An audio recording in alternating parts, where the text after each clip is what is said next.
So, like with any other play that you would explore in the classroom, you need to be sure that the content of the play is suitable for you. Some of the issues in contemporary Indigenous theatre plays is complex. There's some hard truths in them. So it's a matter of being, working with your teacher to understand what is the best play for you to be able to study. But the most important thing for you to do is to do your research around the play. If you understand what the themes and the issues are within the play text, then you'll be able to make more of a valuable judgment onto whether that play is a suitable one for you to be exploring in the classroom. The advice that I would give to a student who is looking to study an Indigenous theatre play is look for the hero stories. We've got a lot of trauma, and there's a lot of us that have been expected to write and perform our traumas on stage for white Australia. But my advice would be to look for the hero stories and look at the resilience and the excellence that has been surviving in this country for 200 and something years.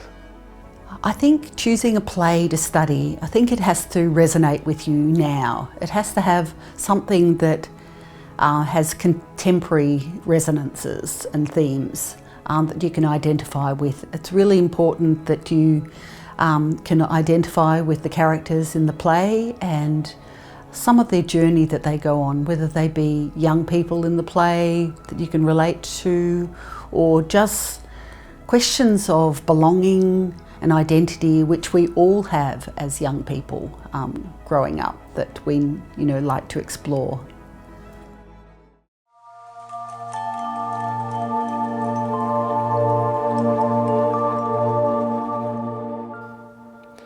So when you pick up that text and you start to read it, I suppose the biggest thing that you can do is research, more research. If you don't understand something, look it up. Go searching for answers, ask questions. Search through the internet, go to the library, look, read more. Because you'll only be scratching the surface. If there's language, look at their language. Start looking and reading their native tongue, because in that dictionary, you'll find lots of keys into the culture and the way we think, the way we talk, all kinds of stuff. So one of the things that I really like to do with my students is understanding the many various countries in Australia through a First Nations lens. And so we have a look at the playwright. Where does that playwright come from? Is there any clues in the script as to where this play is set? Let's explore, let's look at videos and images of that country and what that landscape looks like. And then we could do some experimentation, some workshops on what that landscape might feel as an embodiment, how that landscape might sound. Could we create a soundscape as a class? Could we create a moving image of what that landscape is to try and help us to understand? That can then help you to, when you're creating your characters, or even if you're doing design for your play, it will help you to have an understanding of the culture of the playwright and what they may have experienced in their life, but also the land and the waters and the airways of the play itself. I think don't be afraid. That's the main thing.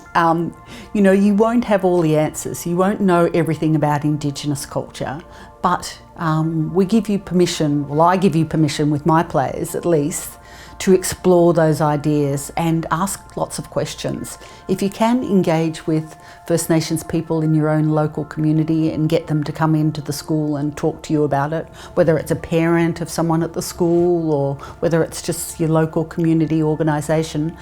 But in reading the text, we're all human beings, so we all go through the same range of emotions of anger and despair and love and joy and all of those emotions. And so that's the basis of playwriting, is to tell a story that evokes emotions. So don't be afraid to engage with those stories.